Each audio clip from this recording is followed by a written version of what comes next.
frente a la iglesia Nuestra Señora del Rosario, monumento histórico nacional, realmente un edificio espectacular que tenemos en la ciudad, que marca realmente el perfil urbano de la ciudad. El toque de monumentalidad seguramente lo da la torre, ¿verdad?, que tiene una altura casi de 50 metros. La parte más alta está cubierta con azulejos Pas de Calais, que fueron cubiertas por el constructor Nicasio Ferrari, gran constructor y gran cantante también, porque hay anécdotas interesantes sobre la vida de Nicasio Ferrari. Bueno, la historia de esta iglesia es la historia de Rosario. Aquí primero fue una capilla de palo a pique, de palo de coronilla, de techo simplemente de paja, un rancho prácticamente. En 1773 se reunieron los vecinos con dos finalidades. Una, construir, pedir al gobierno religioso de la época la erección de una capilla. Y la otra, la de unirse, la de estar juntos para fundar un pueblo. El líder de esos pobladores fue Benito Erosa, que durante 10-12 años la peleó, digamos, duramente frente al gobierno de Buenos Aires para que accediera a la solicitud de la población.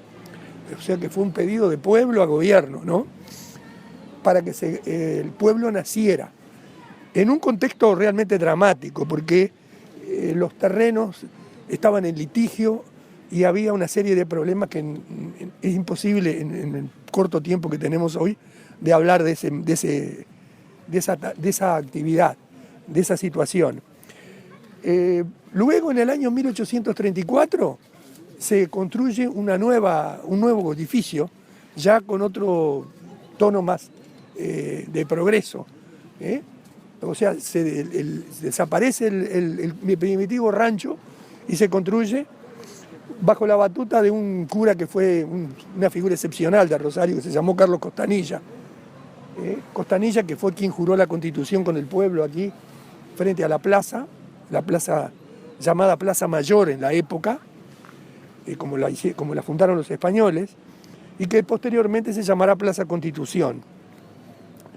En 1858, ese cura Carlos Costanilla, además, es un personaje interesantísimo porque le brinda una gran ayuda a los piamonteses que llegan desde Florida, impedidos de vivir tranquilos allá por la intolerancia religiosa. Y él, siendo católico aquí, les da una muy buena mano a los primeros pobladores de La Paz, de la colonia piamontesa. Es un personaje interesantísimo.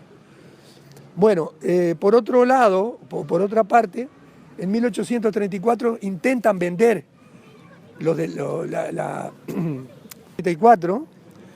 Hay un hecho dramático, uno más de la vida de los primeros tiempos de Rosario, que consiste en que los sucesores, la familia Alagón, los sucesores de ese litigio, que primero fueron pobladores de la sociedad belemita, después fue Medina, Francisco Medina, el primer saladerista del Río de la Plata, dueño de estos territorios, intentan venderle al gobierno uruguayo en 17.000 pesos y en cuotas todos los terrenos que rodeaban a Rosario y el pueblo, que ya tenía 800 habitantes.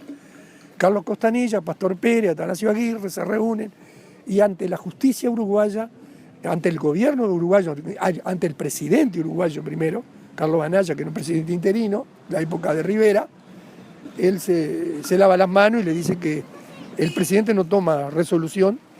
Ya estábamos en gobierno republicano nuestro. Y la justicia uruguaya le da la razón a los vecinos. Recién ahí, después de 60 años, tienen la tranquilidad de decir que los terrenos van a ser de ellos. Que fue realmente un hecho insólito, ¿no? Y que poco conocido por la población. Bueno, luego comienza en 1897-98, con el impulso de David Buletti, la necesidad de construir un templo, una iglesia. Ya en la época que Rosario está en pleno ascenso, con gran poder económico, el proyecto se lleva adelante Y la obra lleva 25 años, porque tiene dos etapas. Se suspende la actividad allá por 1907 y durante 5 años la obra se paraliza, pero luego continúa. Y en el año 1922 se termina el edificio. Y en el año 23, podemos decir ya definitivamente, está completo, con el reloj, con las campanas alemanas, con luz eléctrica de UTE, primer cliente que tiene la UTE en 1923. Y hay que corregir algunos errores que se dicen por ahí, algunos disparates, diciendo que era una iglesia que no era para construirla acá, que era para Rosario de Santa Fe. No, la iglesia se construyó acá con el aporte de los católicos de la época, y fue hecha con el impulso del pueblo de Rosario y de toda la colectividad católica. Así que, primera cosa que hay que confirmar.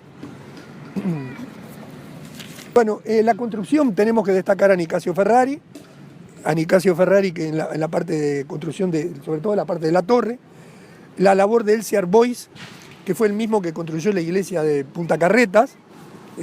Cuando me dicen que es un edificio románico, otros no. Yo diría que es ecléctico, porque hay de varios rubros, digamos, en la construcción. Lo cierto es que es un edificio de gran valor arquitectónico y además histórico, y de valor histórico por los hechos que se producen aquí, y por el patrimonio que tiene en valores.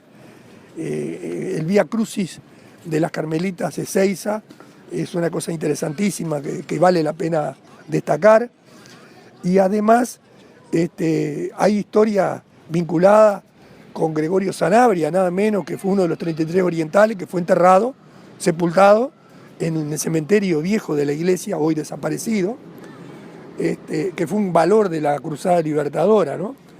Así que además tenemos en la iglesia los restos de dos queridísimos curas, que los recuerdo con cariño inmenso, valores de la ciudad, como fueron el Jaime Cardel Pons, uno de los iniciadores del Instituto Magisterial, un hombre de gran cultura, de una enorme cultura, profesor en el liceo. Toda la biblioteca de Jaime Cardel la regaló al Liceo Rosario, y además fue pionero en el progreso de la localidad con respecto al instituto. Además, Capistrano, dirigente del básquetbol en Rosario, fue otra figura señera. Son figuras que realmente de gran valor en la localidad. Bueno, con respecto al reloj, yo tendría que decirle que hay una historia muy singular con respecto al reloj. Se llama licitación, se presentan varias empresas y un relojero de origen polaco, Juan Krause, decide o le propone hacerlo en forma gratuita, el trabajo de la instalación del reloj. Ese reloj había venido de Montevideo. Ese reloj, dicen que estaba, eso sí lo contaba el hijo de Krause, Oscar Krause, que el padre le había dicho que ese reloj iba para la Casa Cati Chávez de Buenos Aires y había quedado por problemas de aduana en Montevideo. Entonces la curia lo consigue, la autoridad religiosa, y se trae desarmado acá. Ahora, cuando el señor Krause gana la licitación, por supuesto, la licitación la gana porque de forma gratuita. Las otras empresas quedaron afuera, de San José, de Colonia, de Montevideo. Y cuando comienza a instalar el reloj, con 1000 problemas, porque le han robado partes de piezas de hierro del sistema de pesa y contrapesa, los herreros locales logran conseguir lo que falta. Y él se ve con problemas, tiene problemas para instalarlo, a pesar de ser un relojero de gran categoría. Y le pide ayuda a otro Juan, a Juan Gorriarán. Juan Gorriarán era el maquinista del cine mudo, y él, que había sido pescador de sardinas en Vigo, en España, con el conocimiento de las redes de profundidad, como que pescaban esas sardinas, él aplica todos los conocimientos y le ayuda, y le soluciona los problemas. Que es una anécdota realmente interesante. El sistema de redes fue el que hasta hace muy poquitos años funcionó con el reloj de la iglesia. Creo que vale la pena mencionar ese hecho, ¿no? Yo siempre digo Juan y Juan. Bueno, otra cosa interesante de la iglesia, los pisos se ven diferentes. ¿Por qué? Porque está el piso construido en el primer tramo de la iglesia, y el construido en el segundo tramo de 1917 a 1922.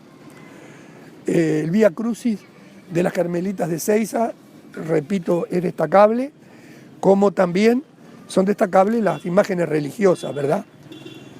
Bueno, habría mucho más para decir de la iglesia, pero pienso que con esto tienen una idea para que vengan a visitar este monumento histórico que muchos colonienses no conocen, que simplemente lo han visto nada más que de la parte exterior, pero sin que esto sea una catedral, porque no lo es una iglesia consagrada, dedicada, de gran valor histórico y cultural.